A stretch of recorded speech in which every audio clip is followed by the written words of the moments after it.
Hi, what's your name? Everyone please say hello to Casey. Hi, Casey. Casey, today you've been cast in the role of a mechanic here on our PT boat. And you're seen all the way down there in the engine room. But luckily enough for you, we recreated it right behind you. So if you'll follow Allison, she'll get you in position. We're going to be filming 2 scenes today, but not in the order that they appear in the script. In fact, most movies today are shot out of sequence, which means that the actors have to react to situations that haven't even been filmed yet. And it can be a real challenge. So it's the director's job to help the actors find the motivation for the scene. Alright, Casey, here's the setup. That phone is going to buzz just before 800 gallons of water dumps out of those tanks, flies down that chute, and slams into you like a freight train. So, feeling motivated to hang on? Good, because it's actually more like 1,000 gallons of water, folks, but there's a fine line between motivation and fear. Alright, in your own places, roll playback. Remember, Casey, you've just lost your engines. And action. Look to your right, check that engine. Get on the phone, talk to your captain. Keep talking. Let him know that you're going to be taking on just a little bit of water.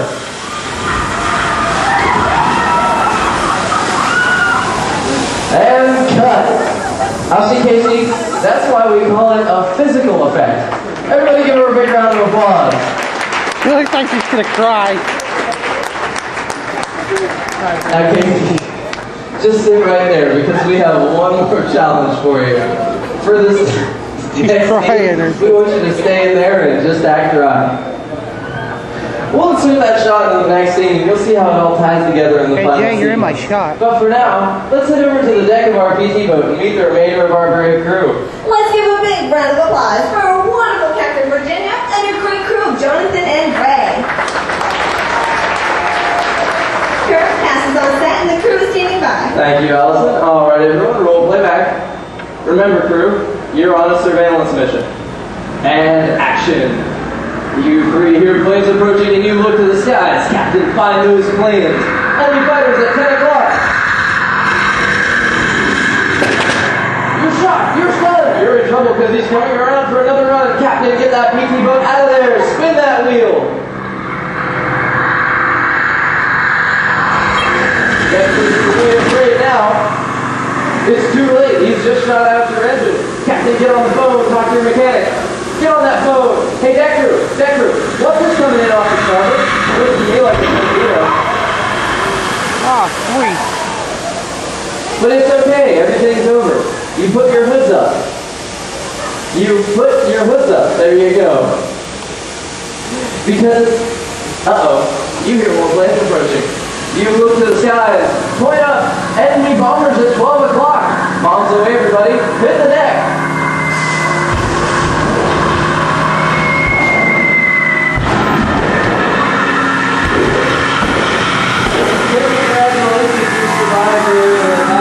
But now there are 200 torpedoes coming in fast off the stern.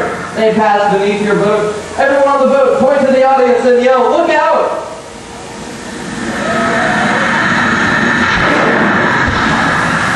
And cut. Let's give our brave actors a big round of applause. Yay! Now let's see what that looks and sounds like when we add in a couple computer-generated graphics, a few lines of pre-recorded dialogue, and a rousing musical score. Ladies and gentlemen, please turn your attention to the overhead monitors as we proudly present Harbor Attack.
Uh-huh. Remember? Yep.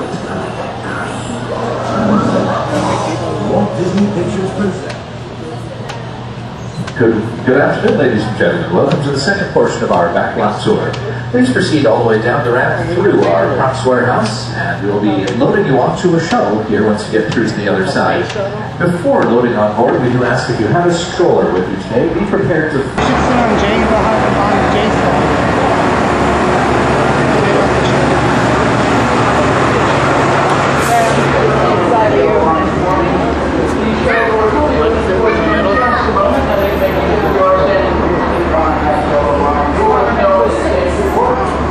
For your wonderful driver, Jamie, go ahead and give her a big Hollywood wave for me. She's sitting up front. She'll be taking us around the back lot today. Now, I can't think of any better way to begin our tour than by taking a look at the symbol and icon of the Disney MGM Studios. You take a look up back at 1939. Ours stands a lucky 13 stories tall and is capped off with a pair of Mickey Mouse ears, and each one of those ears weighs over 2.5 tons. Be quite a heavy hat to wear. Now, the Disney MGM Studios is the Florida counterpart to the Walt Disney Studios out in Burbank, California.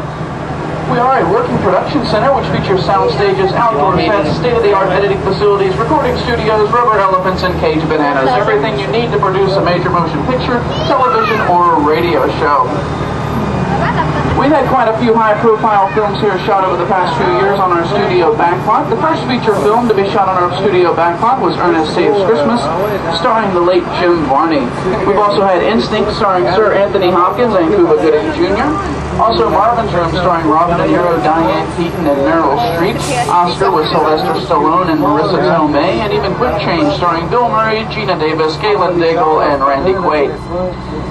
We also had some many major television productions shot here on our studio backlot, including From the Earth to the Moon, the hit drama ER, Live with Regis and Kelly, Who Wants to Be a Millionaire, and even the new Mickey Mouse Club, which that's where Justin Timberlake, Christina Aguilera, and Britney Spears all got their start, right here on our studio backlot.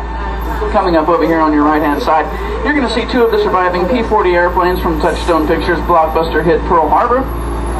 Taken from the mold of a real P-40, these full-scale replicas were produced in fiberglass over a steel frame. And there are only 16 full-scale replicas created on a soundstage. The rest of the planes you see in the film were actually created digitally inside of a computer.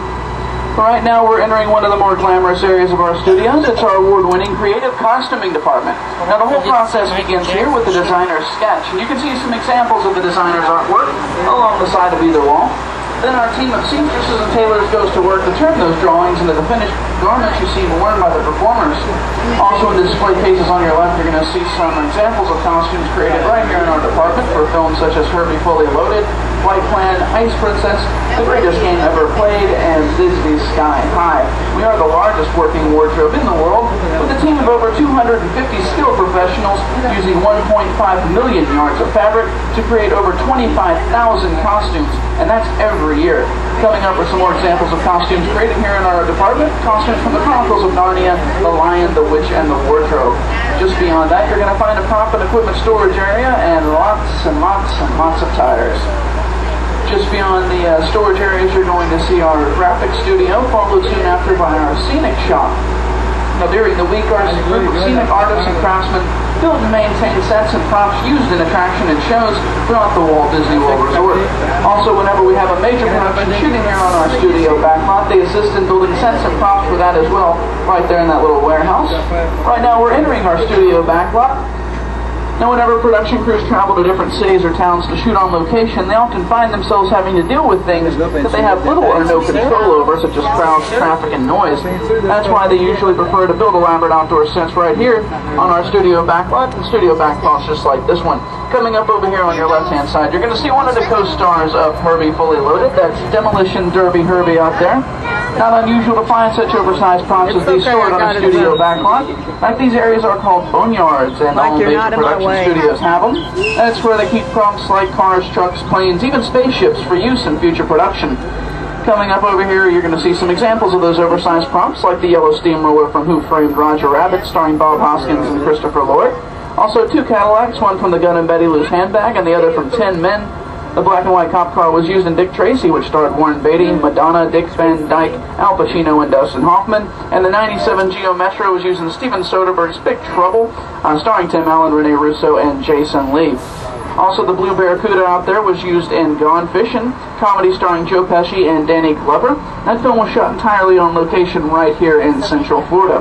The two prop planes you see out there were used in Walt Disney Pictures' The Rocketeer, which starred Bill Campbell and Jennifer Connelly.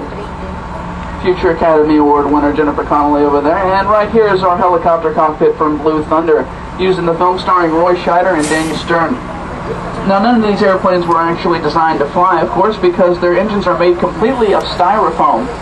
The blue helicopter cockpit out here was actually suspended in the air by a crane in front of a green screen and gave the illusions that the actors were flying. We're all clear, Jamie, whenever you are. And coming up just beyond the Blue Thunder cockpit are two motorcycles. Both of them were used as props in Indiana Jones and the Last Crusade. Soon after production, they were sent over here to be used as props in Indiana Jones' Epic Stunt Spectacular before finding their way to our prop boneyard about 10 years ago. Now, some of the props from our boneyard are being used in a major production happening right here on our studio backlot. If you take a look over here to your right-hand side, you're going to see a large set. This set's been featured in many commercials and television specials, just like Hulk Hogan's Thunder in Paradise. Who remembers that show? Show of hands. One guy. Two people. All right, we got two people that remember it. It was also used in the Rosie O'Donnell Show and the Oprah Winfrey Show, so those shows are a little more popular. Right now, we're going to take you up onto the set. I'll show you some special effects demonstrations. Go ahead and tell you right now, as we're making this turn, it will get a little bit bumpy in there, so keep a firm grip on any loose articles you might have.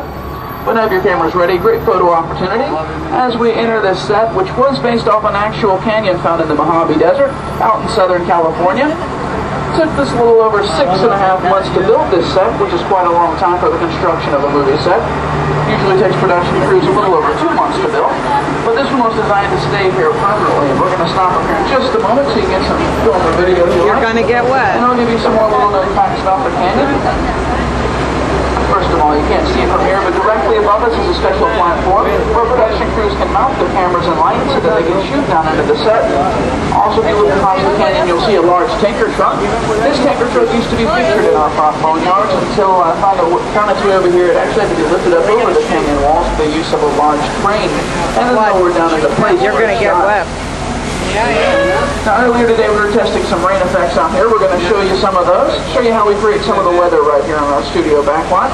The rain's created by the use of high-powered rain spouts, which shoots the water outwards to give it a more natural look if it comes falling down. Great photo opportunity because, as we all know, it's not every day that you can see rain right here in sunny Florida. So go ahead and take some quick pictures of that, and we have one more special effects test in store for you.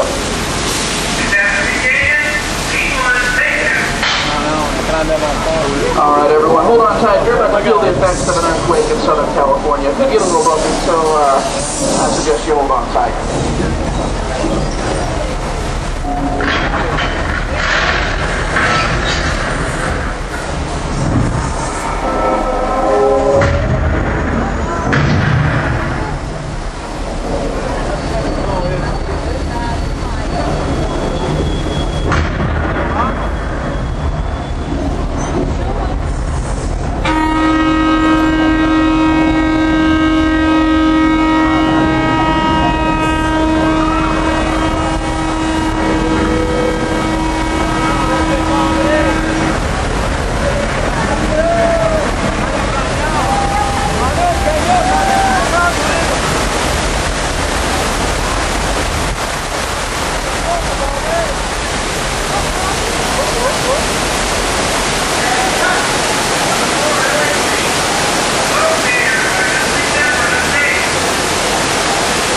How'd everyone feel about that? Yes? Alright, a little applause for the Canyon. Very nice. Very nice. I'm sure the Canyon appreciates that. We are all clear whenever you are, Jamie. They're resetting for another take right now, but we're going to go ahead and get on out of here.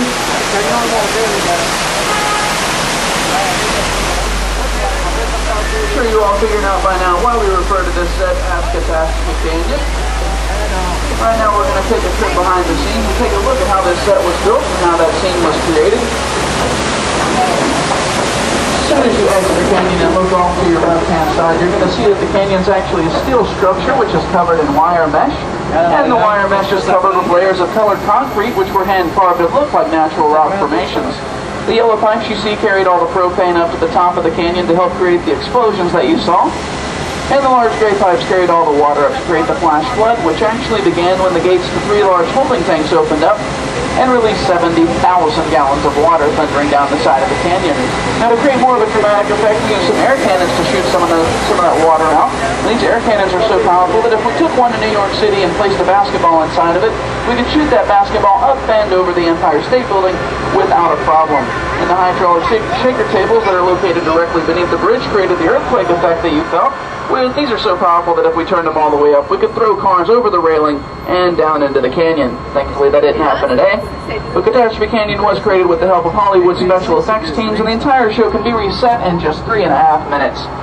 And over here on your right-hand side is a twin-engine turbo that has very special meaning to the Walt Disney Company.